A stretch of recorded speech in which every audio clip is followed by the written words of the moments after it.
The Cresson Sanatorium loomed ahead, a shadow against the dying light of dusk.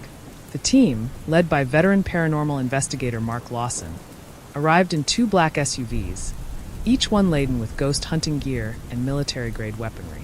The sanatorium was a monolith of decay, its windows shattered and its walls covered in layers of peeling paint and graffiti. The government had sealed it off years ago, but recent disappearances had forced them to send in a specialized team to uncover the truth. "Place gives me the creeps already," muttered Jake, the team's tech expert, as he unloaded the equipment. His hands shook slightly, the unease of the place already setting in. Beside him, Sam, a combat-trained investigator, scanned the perimeter with cold, calculating eyes. "We're not here for a vacation, Jake. Stay sharp." The team consisted of Mark, Jake, Sam, and Rachel, a psychic medium with a reputation for connecting with the darkest entities. As they gathered at the entrance, Rachel's expression grew grim. "Something here knows we've arrived," she whispered, her voice tinged with fear. The sanatorium door groaned as Mark pushed it open. The team stepped inside, immediately enveloped by a heavy, oppressive atmosphere. The stench of mildew and decay filled their nostrils. The air was thick, almost suffocating, and the silence was so deep it pressed against their eardrums.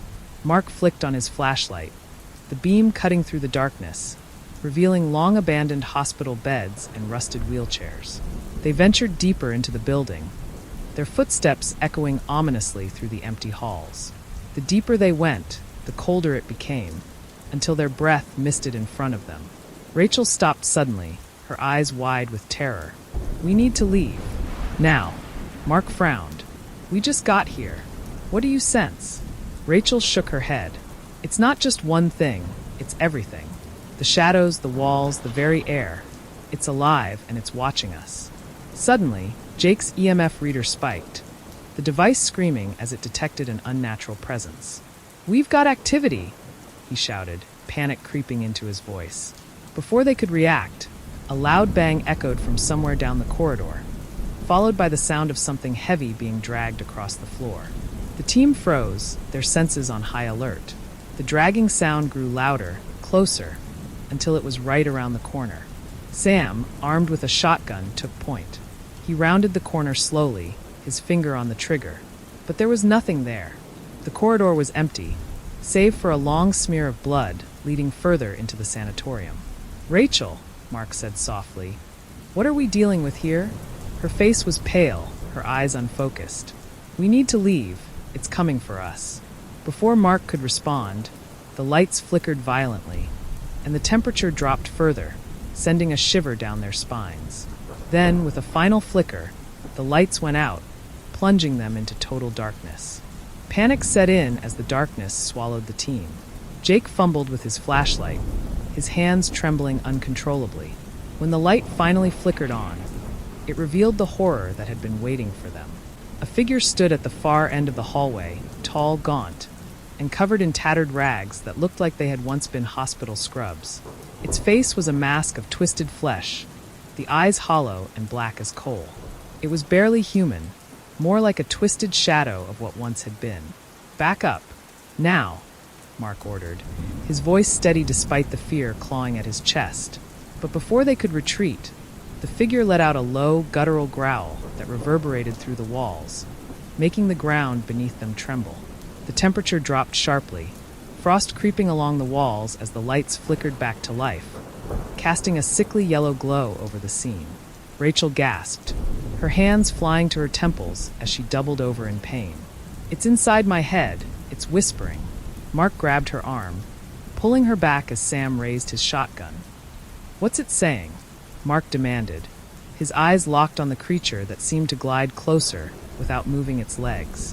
"Death, despair, it wants us to suffer," Rachel choked out, tears streaming down her face. "We're not alone. There are more." As if on cue, the sound of shuffling feet echoed from all around them. More figures began to emerge from the shadows, their faces twisted in agony, their bodies mangled and broken. They moved with unnatural speed, closing in from every direction. "Move," Mark shouted, yanking Rachel to her feet. The team broke into a run, their flashlights bobbing wildly as they sprinted down the corridor. But no matter how fast they ran, the creatures seemed to be right behind them, their guttural moans growing louder and more desperate. Jake stumbled, dropping his EMF reader. It clattered to the floor and was instantly crushed under the foot of one of the creatures. He screamed as a bony hand grabbed his ankle, yanking him back. Sam turned and fired his shotgun, the blast echoing deafeningly in the confined space. The creature exploded into a cloud of ash, but more took its place. "Go, go, go!"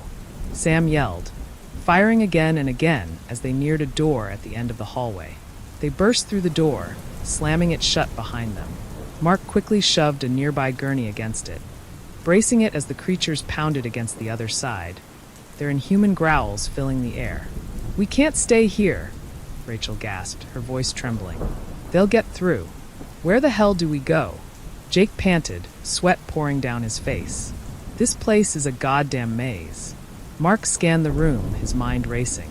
They were in what appeared to be an old operating theater, the rusted tools still laid out as if someone had just left. He spotted another door on the far side of the room. "There. We make for that door. It might lead us to the lower levels." As the pounding grew louder, the team knew they had no choice. They had to move, and fast, before the creatures broke through and claimed them one by one. The operating theater felt like a tomb, the air thick with the smell of decay and something far worse, fear. Every surface was covered in a thin layer of grime, and the remnants of old surgical procedures littered the floor. Mark's heart pounded as he led the team toward the far door, the eerie silence broken only by the distant, relentless pounding from the creatures on the other side of the barricade. Rachel staggered, her vision blurring as a searing pain shot through her skull. She clutched at her head, her eyes wide with terror. "It's getting stronger. They're feeding off our fear, our pain." "Rachel, stay with us," Mark urged, his voice commanding but laced with concern. He couldn't afford to lose her. Not now. Not when they were in the belly of the beast. Sam kicked the door open, revealing a narrow stairwell that descended into complete darkness. The temperature plummeted further, their breath now visible in the frigid air. The stairs creaked ominously underfoot as they began their descent, the sound echoing eerily in the tight space. "We're heading down, which means deeper into whatever hell this place is," Jake muttered, his voice barely a whisper. "Better than being cornered up there," Sam replied, his tone grim. He kept his shotgun raised, his finger twitching on the trigger. Rachel's breathing grew more labored, each step draining what little strength she had left. The stairs seemed endless, spiraling deeper into the bowels of the sanatorium. With each step, the oppressive atmosphere thickened, pressing down on them like a weight. Halfway down, Rachel suddenly halted, her eyes rolling back in her head. She let out a blood-curdling scream, collapsing to the ground. Mark and Jake rushed to her side, panic flashing in their eyes. "Rachel!" Mark shouted, shaking her shoulders, but her body convulsed violently, her screams echoing in the confined stairwell. Sam swung his flashlight around, desperately scanning the darkness. The beam caught something crawling up the walls like a spider, its limbs long and unnaturally thin, its face an empty void. It moved with terrifying speed, closing in on them. "Move! Move now!" Sam yelled, firing a shot at the creature. The blast echoed, but the thing didn't slow down. It only seemed to grow more frantic, its limbs flailing as it launched itself toward them. Mark scooped Rachel into his arms, adrenaline surging through him as they barreled down the remaining steps. The creature's breath was hot on the back of their necks, a hissing sound that chilled them to their core. They burst through the door at the bottom of the stairs, slamming it shut behind them. The creature's claws scraped against the metal, the sound like nails on a chalkboard. But it didn't break through. Not yet. They found themselves in a dimly lit basement, the walls lined with old, rusted lockers. A low hum filled the air, and the lights flickered, casting long, eerie shadows that danced on the walls. Rachel gasped, coming to as the pain subsided slightly. "It's not just here. There are others. It's spreading. Spreading," Jake echoed, fear twisting his features. Rachel nodded weakly. "This place, it's not just haunted. It's a gateway, and whatever's coming through, it's not stopping here." Mark exchanged a grim look with Sam. Whatever nightmare they had just escaped from was nothing compared to what lay ahead. The basement was a labyrinth of corridors and forgotten rooms, each one filled with the remnants of a past better left undisturbed. Old medical equipment lay abandoned, their purpose long forgotten, and the walls were covered in faded, peeling posters warning of quarantine and death. "Stick together," Mark ordered, his voice a low growl. "We can't afford to get separated." The team moved cautiously through the dimly lit hallways, the sound of their footsteps absorbed by the oppressive silence. Rachel was still pale, but she forced herself to stay alert, her senses tingling with the presence of something else. As they rounded a corner, they came upon a room that was different from the others. The door was ajar, and a faint light flickered inside, casting eerie shadows that danced on the walls. Mark hesitated for a moment before pushing the door open. The room was a makeshift operating theater, much like the one upstairs, but this one was still in use. The surgical tools were clean, too clean, and the operating table in the center of the room was covered in fresh blood. Jake swallowed hard, his stomach churning. This can't be real. This place has been abandoned for decades. Hasn't it? Rachel stepped forward, her eyes drawn to the blood-soaked table. "This isn't from the past," she whispered. "This is now. Someone or something is still working here." As she spoke, the temperature in the room dropped even further, and the lights flickered ominously. The air grew thick with the scent of blood, and a low, guttural moan echoed through the room. Without warning, the doors to the lockers lining the walls flew open with a deafening bang, and from within, figures began to emerge. They were twisted, deformed versions of the patients that had once been treated in the sanatorium. Skin slack and gray, eyes hollow, their bodies marred with the scars of unspeakable surgeries. One of them stumbled forward, its mouth open in a silent scream, reaching out with skeletal fingers. Sam didn't hesitate.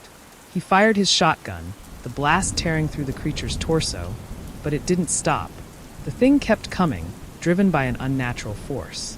Rachel screamed as another figure lunged at her, its hands clawing at her face. Mark grabbed a scalpel from the nearby tray and slashed at the creature, slicing through its flesh with ease. But it was like cutting through air. The wound did nothing to slow it down. "They're not real," Mark realized, his voice trembling. "They're manifestations, but they can still hurt us." The creatures began to close in, their moans growing louder, more desperate. There was no escape, only the cold, hard walls of the basement and the relentless approach of the living nightmares. As the first set of claws raked across Mark's chest, drawing blood, he realized the truth. The sanatorium wasn't just haunted. It was alive, feeding off their fear and pain, growing stronger with every drop of blood spilled. The only way out was to fight, but as the room filled with the tortured echoes of the past, it became clear that not all of them would make it out alive. The basement seemed to stretch on forever, a maze of horror that twisted and turned with no end in sight. Each corridor looked the same, cold, damp, and suffocating, with the stench of rot growing stronger the deeper they went. The walls themselves seemed to pulse, as if the building were breathing, alive and aware of their presence. Mark led the way, his flashlight flickering as if it were about to die. He cursed under his breath, smacking it against his hand. The beam wavered and then stabilized, but the shadows it cast were long and threatening, shifting with every step they took. Behind him, Rachel clung to Sam, her face pale and her breath coming in short, panicked gasps. Jake brought up the rear, his eyes darting nervously from side to side. He could feel something watching them, something that was always just out of sight, lurking in the darkness. "I don't like this," Jake muttered, his voice barely a whisper. "I feel like we're being hunted." "We are," Mark replied grimly, not bothering to sugarcoat the truth. "Whatever's in here, it's playing with us. It wants us scared." "Well, mission accomplished," Sam snapped, his grip tightening on his shotgun. "Now how do we get the hell out of here?" Before Mark could answer, the lights overhead flickered violently, then went out completely, plunging them into darkness. Rachel let out a choked scream, and Mark swung his flashlight around, desperately trying to cut through the blackness. But the light didn't help. The darkness was thick, oppressive, almost tangible. It pressed against them from all sides, suffocating and cold. And in that darkness, they could hear it, soft, skittering sounds, like something with too many legs crawling just out of reach. "Stay close," Mark ordered, his voice shaking. "Don't let go of each other." But it was too late. The darkness had already claimed one of them. Rachel's scream tore through the air, sharp and terrified. Mark swung the flashlight toward the sound, but all he saw was her empty, wide-eyed face, her mouth frozen open in a silent scream. Her body jerked backward, as if yanked by an unseen force, and then she was gone, swallowed by the blackness. "Rachel!" Sam shouted, lunging after her, but Mark grabbed his arm, pulling him back. "Don't! It's too dangerous."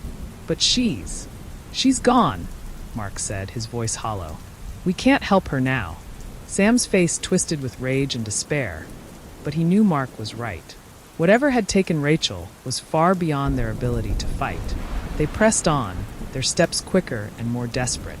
The skittering sounds grew louder, closer, and the darkness seemed to pulse with malevolent energy, feeding on their fear. Then the sound stopped. It was as if the entire building held its breath, waiting for something terrible. Mark felt the hairs on the back of his neck stand on end, and his heart pounded in his chest. Then came the whispering. Soft, insidious voices echoed through the hallway, unintelligible, but undeniably malicious. They surrounded the team, coming from everywhere and nowhere at once. The words seemed to burrow into their minds, filling them with images of death, pain, and madness. Jake stumbled, clutching his head as the whispers grew louder, more persistent. He fell to his knees, eyes wide with terror as he started to mutter to himself, his words slurred and frantic. "They're inside my head," Jake whimpered. "Make it stop. Make it stop." But the whispers didn't stop. They only grew louder, until the team was drowning in a cacophony of voices, each one more twisted and horrifying than the last. And then, just as suddenly as it began, the whispering stopped, leaving behind only the faint sound of skittering, getting closer and closer. The skittering grew louder, more frantic, as if whatever was hiding in the darkness had finally decided to show itself. Mark felt his pulse quicken, adrenaline coursing through his veins. His hand tightened around the flashlight, the beam shaking as he tried to pierce the suffocating blackness. Then something moved. A shadow, darker than the darkness itself, shifted at the edge of the light. Mark swung the beam toward it, and for a split second, he saw it, long, twisted limbs covered in a sickly, mottled skin, and eyes that gleamed with hunger and malice. "Crawlers!" Sam shouted, raising his shotgun. He fired blindly into the dark, the deafening boom echoing through the corridor. The flash of the gun illuminated the creatures for just a moment, dozens of them, crawling on the walls, the ceiling, their bodies contorted in ways that defied nature. Mark grabbed Jake, who was still muttering to himself, and pulled him to his feet. "We need to move now." They ran, the sound of their footsteps drowned out by the horrific skittering behind them. The crawlers pursued with terrifying speed, their claws scraping against the walls and floor as they closed in. The air was thick with the stench of decay, and Mark could feel their cold breath on the back of his neck. "This way!" Sam shouted, leading them through a narrow doorway and slamming it shut behind them. He braced his back against the door, his shotgun at the ready. The door rattled as the creatures slammed into it, their claws scratching furiously at the wood. The noise was unbearable, a relentless assault on their ears. Sam fired through the door, the blast momentarily silencing the creatures, but only for a moment. "They're not going to stop," Sam yelled, reloading his weapon with shaking hands. "We need to find another way out." Mark nodded, his mind racing. The room they were in was small, filled with rusted, old medical equipment and broken furniture.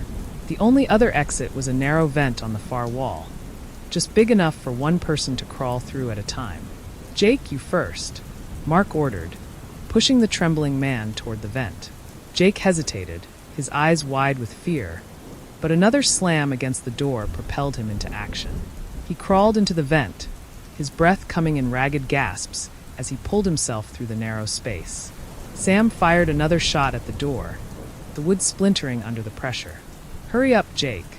As Jake disappeared into the vent, Mark turned to Sam. "You're next. I'll cover you." Sam hesitated, then nodded, squeezing into the vent behind Jake. The sound of the creatures grew louder, more desperate, as they began to tear through the door. Mark fired a final shot at the door, then scrambled into the vent, the metal cold against his skin. He crawled as fast as he could, the sound of the crawlers echoing behind him. The vent was tight, claustrophobic, and Mark felt his heart pounding in his chest as he moved forward. Then the vent shifted, the metal groaned, and Mark felt it give way beneath him. He reached out, grabbing for the sides, but it was too late. The vent collapsed, sending him plummeting into the darkness below. He landed hard on a cold, damp floor, the impact knocking the wind out of him. He gasped for breath, pain shooting through his body as he tried to get to his feet. But as he stood, he realized he wasn't alone. The crawlers were there, waiting for him, their eyes gleaming in the darkness. They moved toward him slowly, deliberately, their claws clicking on the stone floor. And then they attacked. Mark's screams echoed through the darkness as the crawlers descended upon him, their twisted limbs reaching out with terrifying speed. But just as their claws were about to tear into his flesh, a blinding light exploded from above, freezing the creatures in place. A deafening roar filled the air, shaking the very foundation of the sanatorium.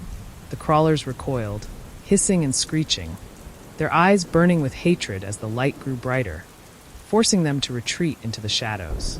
Mark, blinded and disoriented, staggered to his feet, the light burning into his retinas even as he tried to shield his eyes. He could hear voices, deep, resonant voices speaking in a language he couldn't understand.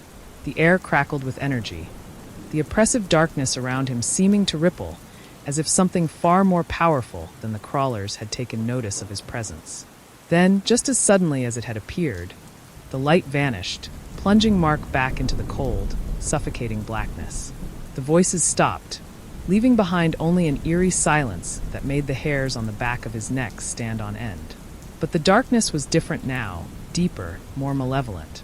Mark could feel it pressing in on him from all sides, whispering promises of pain and death, the air thick with the scent of decay and sulfur.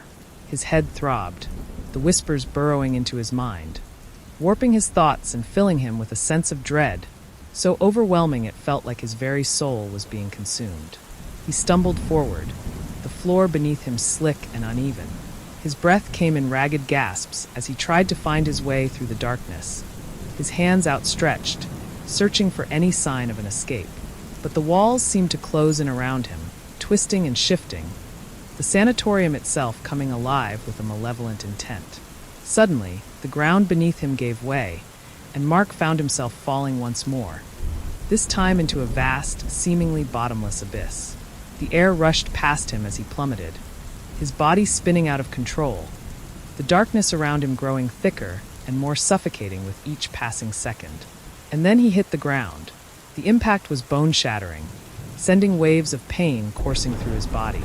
Mark lay there, gasping for breath, every inch of him screaming in agony. He tried to move, but his body refused to obey, the pain too intense, his mind too fractured. But even in his broken state, he could feel it. Something was down here with him. Something far worse than the crawlers, something ancient and malevolent. A presence so dark and twisted that it defied all comprehension. The ground beneath him rumbled, and Mark forced his eyes open, staring into the darkness above him. Slowly, the ground began to crack, splitting open as something began to rise from the depths of the abyss. He could see it now, the outline of a massive, horned figure emerging from the darkness, its eyes glowing with a sickly, pale light. The ground around it warped and twisted as it rose, the very fabric of reality bending under its influence. The figure loomed over Mark, its presence overwhelming, filling the air with a sense of dread so intense it was almost tangible. Mark tried to scream, but his voice failed him, his body paralyzed with fear as the figure reached down toward him, its clawed hand closing in. And then, with a sudden violent surge, the ground beneath Mark gave way once more, and he was swallowed by the darkness, his screams echoing through the abyss as he was pulled down into the depths, lost to the void. The world around Mark dissolved into chaos as he was dragged deeper into the abyss, his body twisted and contorted, the pain ripping through him like wildfire. The air was thick with the scent of burning flesh and sulfur, the oppressive darkness pressing down on him, crushing his very spirit.